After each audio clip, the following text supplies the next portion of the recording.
Eh bien, chers amis, nous sommes de retour et nous parlons chiffres du jour à présent. Il s'agit aujourd'hui du chiffre 7. Vous en saurez un petit peu plus dans les minutes à venir. Merci à vous, Maury Agua, d'être là. C'est moi, Natacha Kofi, qui vous remercie. Merci également à vous, Testani. Merci, Natacha. Eh bien, le chiffre 7, chers amis, il s'agit d'une élève qui aurait été violée par 7 de ses camarades. Et ceci s'est déroulé au niveau d'un collège de la place. C'est de cela que nous débattons aujourd'hui, Muriel. Oui, c'est de cela que nous débattons aujourd'hui. 7 élèves donc qui auraient violé leurs camarades. Et donc, ça se passe à Ouedo, quelque part à Ouedo.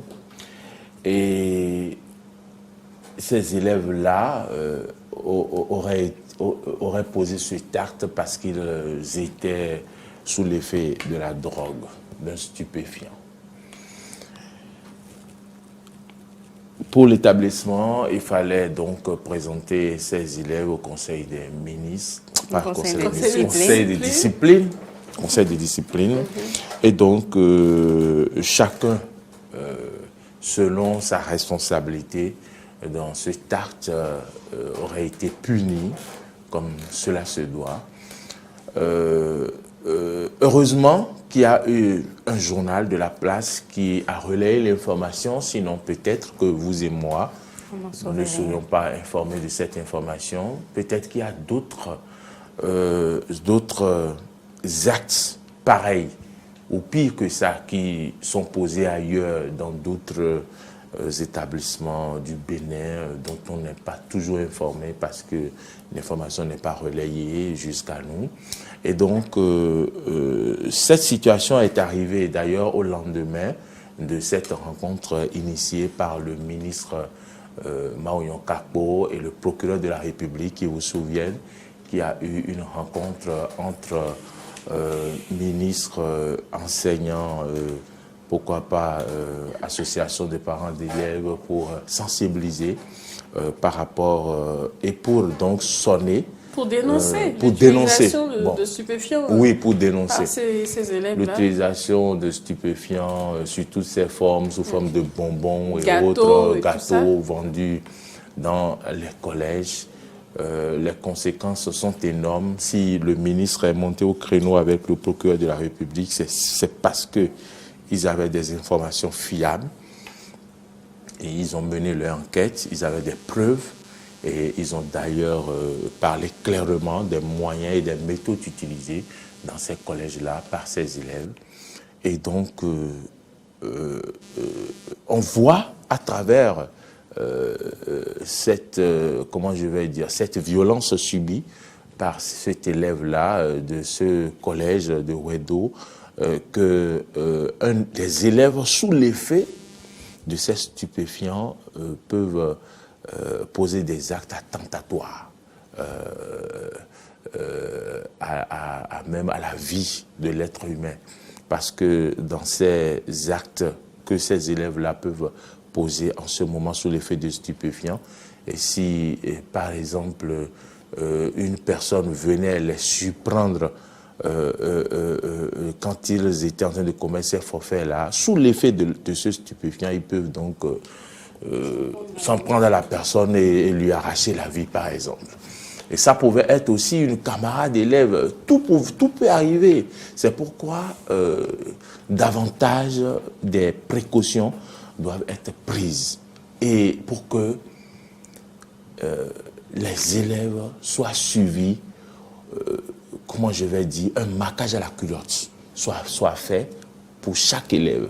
Et je pense que c'est le rôle des surveillants d'établissement. Quand vous voyez un grand établissement avec un effectif de plus de 3000 élèves, un seul surveillant pour un établissement de 3000 élèves, aujourd'hui, ce n'est plus possible.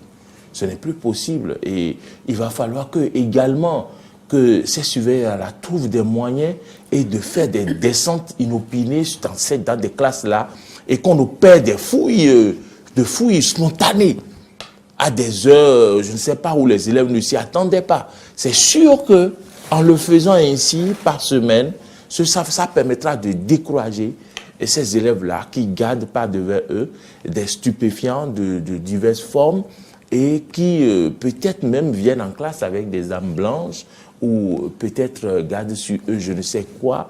Et donc, ça pourrait permettre de décourager ces élèves quand à chaque fois, il y a des élèves qui tombent dans les filets,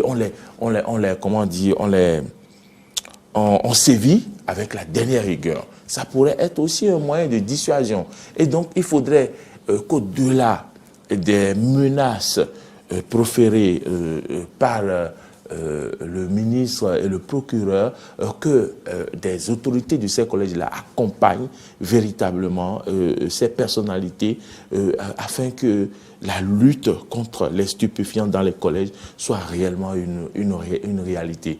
Parce que les conséquences sur une fille, une élève qui est leur camarade, conséquences psychologiques et physiques sont énormes. Et c'est des séquelles que l'on traîne toute une vie. Et donc, il va falloir décourager avec la dernière rigueur ces champs d'actes dans nos collèges, au-delà des collèges, dans nos milieux, dans nos quartiers, partout. Voilà ce que je peux dire à propos. Je compatis également voilà, à la douleur de cet élève-là. Merci Mouri Yagwa. Tessani Goudéon, voilà ce dont nous débattons ce matin. Je pense qu'hier, on l'avait quand même entamé déjà ce genre de discussion et voilà qu'aujourd'hui, ça revient sur le chiffre du jour. Une élève qui serait violée sous une autre forme, qui serait violée par 7 autres élèves, soi-disant sous l'effet d'un stupéfiant. Vous faites bien d'utiliser l'expression soi-disant, parce que quand ils prennent la drogue, justement, est-ce que cela est censé les amener à ce genre d'extrême? Je me pose la question, quoique c'est bien possible. Cela n'est supposé qu'éveiller ou aiguiser un petit peu des instincts qui étaient déjà là. Et non pas faire apparaître de nouveaux instincts. C'est-à-dire que c'était certainement des élèves plus ou moins dangereux qui sont passés par le filet, voilà, qui sont passés par le filet de surveillance de cet établissement. Et l'école, à la base, est un lieu où on est censé aller s'éduquer. Mais le constat est que malheureusement, et ce n'est pas que sous nos cieux, partout ailleurs, ça se passe comme ça, dans les pays occidentaux, en Amérique, dans d'autres pays africains, ça se passe comme ça, où aujourd'hui, entre eux, les jeunes s'initient à la drogue. Ils s'incitent à découvrir de nouvelles choses parce qu'on se rencontre, on échange. L'un va commencer à dire à l'autre, ben, toi, tu connais pas tel produit, ça fait rien, tu prends juste un peu pour être un peu plus éveillé en classe, pour mieux comprendre et ainsi de suite. Ça part de rien du tout. Et cela devient un commerce. Dans l'établissement, certains s'enrichissent par ce biais au détriment de la santé, de la vie, de l'avenir d'autres élèves, malheureusement. Et le chiffre du jour que nous abordons aujourd'hui, moi je le vois sous 2 pans. Le premier pan est justement celui-là qui nous amène au cœur de la question des stupéfiants en milieu scolaire, parce que c'est autour de cette question qu'on va se retrouver, et le second autour des abus sexuels dans la société, comme on avait déjà stipulé notre thématique du Think Loud depuis hier. C'est important aujourd'hui de prendre la question beaucoup plus au sérieux, de commencer véritablement à mettre en place les systèmes de surveillance et de gestion dans les écoles qui nous permettent véritablement de suivre nos enfants. Parce qu'ils partent de la maison, quand ils viennent à l'école, ce ne sont plus que les enfants de leur père et de leur mère. Ce sont les enfants de tous les acteurs d'éducation qu'il y a dans cet établissement-là. En tant qu'enseignant, vous devez pouvoir connaître vos élèves au point de pouvoir comprendre ou détecter un changement de comportement chez quelqu'un, chez l'un des élèves, si cela commence à apparaître. Parce que l'enfant ne dérape pas du jour au lendemain. Ça commence petitement. Mais il faut pouvoir voir et prévenir le mal. On ne sait pas quelle compagnie il a commencé par avoir pour se retrouver. Les 7 élèves qui ont commis ce forfait-là, les 7 ne sont pas systématiquement de mauvaises personnes. Elles étaient à un moment de bons enfants, avant de virer au rouge. Vous poserez la question à leurs parents qu'à l'heure actuelle, je suis sûre qu'ils sont dévastés. Ils se disent, nos enfants ne sont pas capables de faire pareille chose. Mais voilà que leurs enfants se retrouvent dans de pareilles situations avec de la drogue. On ne les a pas juste vus avec la drogue, mais ils en ont consommé. Ils en ont consommé, ils se sont retrouvés dans ce genre de dérive-là. C'est douloureux quand l'école n'est plus à même, enfin, je ne jette pas l'opprobre sur l'école, je ne jette pas la responsabilité entière sur l'école, mais j'estime qu'à un moment, l'école n'a pas pu protéger ces enfants-là. J'estime également qu'à un moment, les parents ont manqué de rigueur par rapport à ces enfants-là.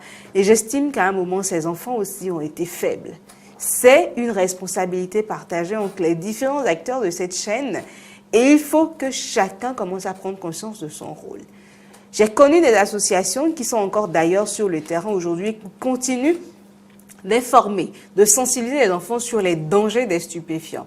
On vous dit juste, c'est la poudre blanche que vous allez prendre aujourd'hui, mais qui va bousiller votre vie, ces enfants, je ne sais pas quel est le type de sanction qu'ils ont pu avoir, mais s'il arrivait qu'ils aillent derrière les barreaux aujourd'hui, c'est des vies qui sont foutues. C'est pas évident qu'en ressortant de là, ils aient une réinsertion normale, qu'ils puissent se réintégrer dans la société et que tout aille pour le mieux pour eux. C'est cette vie foutue en l'air. Oui, vie, plus précisément, parce que la jeune fille aussi, je ne suis pas sûre que quelqu'un prenne le temps de l'écouter. Dans nos établissements, les infirmeries en elles-mêmes ne sont pas ce qu'elles doivent être, c'est juste quelques plaquettes d'aspirine, de quinine, de paracétamol et un peu d'alcool, ainsi de suite.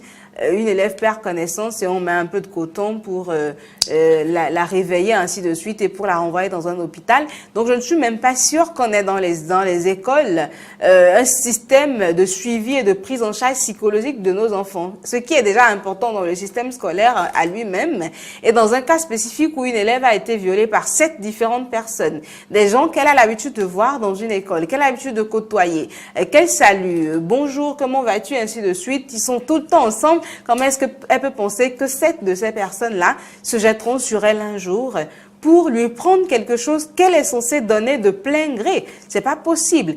Et pour les séquelles psychologiques, physiques qu'elle a pu garder, qui sont ceux-là qui la prendront véritablement en charge? Est-ce qu'on prendra le temps de l'aider à guérir? C'est l'autre interrogation où c'est passé. Ils sont passés devant le conseil de discipline, elle va reprendre le cours normal de sa vie. C'est une autre vie bousillée. Il faut trouver le moyen de l'aider à guérir, faire le cheminement pour penser les blessures qu'elle a pu avoir de ce coup violent-là qu'elle a reçu.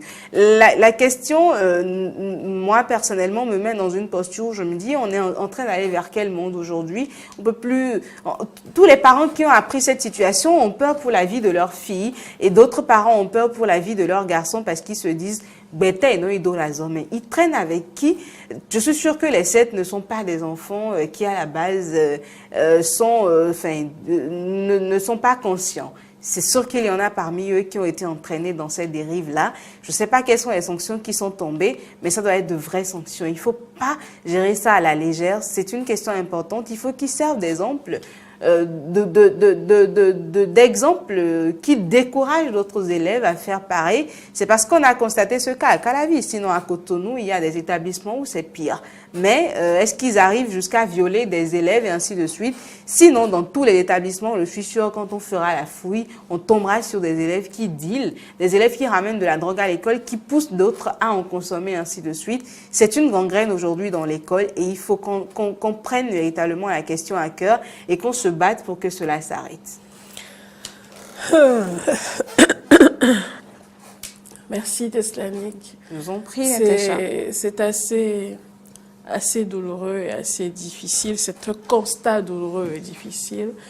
Et merci également à vous, Moriagua. Je dirais simplement pour ma part que, au-delà de vos observations, ce qu'il y a lieu de faire, à mon entendement, au-delà de vos observations, c'est déjà de savoir d'où provient cette poudre-là.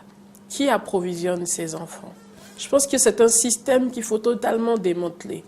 Qui approvisionne ces enfants? Nous avons aujourd'hui, grâce à Dieu, un système de sécurité vraiment bien, qui se bat jour et nuit justement pour nous assurer une certaine sécurité, une certaine paix à tous. Et bien, je demande justement à ces différents systèmes de sécurité-là de faire leur travail. Il faut démanteler le réseau justement qui alimente ou qui fournit de telles substances à ces enfants-là. Ce n'est pas possible. Et ensuite, pour moi, je reviens toujours à la question de l'éducation. Parce que on a beau dire que ces enfants ont commis ces actes en étant sous l'effet de la drogue, moi je le dis, il faut qu'il y ait eu en vous certains vices pour que la drogue maintenant vienne les accentuer et vous donne cette sensation d'impunité afin que vous puissiez passer de la pensée à l'acte. Et ceci étant dit, les télévisions, les programmes que les enfants suivent, parce que je le dis tout le temps, si je n'ai jamais connu le goût du chocolat, quelle que soit la drogue que je prendrai, jamais je ne me réveillerai un jour, ou si je n'ai jamais entendu parler du chocolat, jamais je ne me réveillerai un jour sous l'effet soi-disant d'une quelconque drogue pour dire, ben écoute, moi aujourd'hui j'ai envie de chocolat, si j'ai pas de chocolat, eh ben je casse tout. Non. Il faudrait déjà que j'ai entendu parler de chocolat ou que je connaisse le goût du chocolat. Qu'est-ce que je veux dire par là? Je veux simplement dire que il faudrait que ces enfants-là aient été en contact d'une façon ou d'une autre, d'un film ou d'un documentaire, enfin j'en sais rien, ou d'un livre, en tout cas d'une certaine violence qui les inculqué, qui les nourrit au fond d'eux. Vous savez tout ce que les enfants suivent comme programme aujourd'hui. C'est encore une autre question, mais malheureusement, ce sont là de petites pièces d'un puzzle, en fait. Ce sont vraiment de petites pièces d'un puzzle, et une fois assemblées, ça donne ce qu'on est en train de voir là. Ce n'est pas possible que même au milieu scolaire, nos enfants ne soient plus en sécurité. On a parlé il n'y a pas si longtemps que ça du danger que constituaient parfois certains enseignants pour leurs apprenants et tout.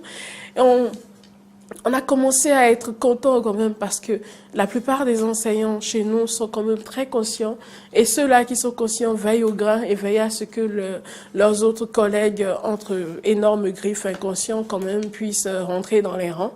Mais si on finit de parler de ça et que maintenant il nous faut craindre qu'un élève, qu'un camarade de classe s'en prenne à notre enfant, franchement, ça fait mal au cœur. Et j'espère que toutes les autorités aux différents niveaux, feront ce qu'il faut faire. Ils ont dit que certaines mesures ont été prises, et pendant que moi, je lisais cet article, la seule question que je me posais, c'est quelles mesures peut-on prendre? Quelles mesures répressives peut-on véritablement prendre pour punir un tel acte? Je ne le vois pas, parce que c'est tout un tas de vies. Ce sont des vies qui sont ainsi brisées. Quoi qu'il en soit, on verra bien comment ce dossier évolue dans les jours à venir. En attendant, chers amis, ça aura été la page noire de cette émission aujourd'hui. Eh bien, je vous invite à présent à souffler un petit peu en humour, quand même, histoire que nous puissions retrouver notre bonne humeur. Et surtout, je vous prie que vos prières accompagnent tous les enfants du Bénin, que vos prières accompagnent tous les Béninois, je vais le dire comme ça, parce qu'au final, tout le monde est concerné. Les enfants, les parents, les enseignants, les policiers, les militaires, tout le monde est concerné par cette affaire. Alors, je vous prie que nos prières accompagnent tous les Béninois.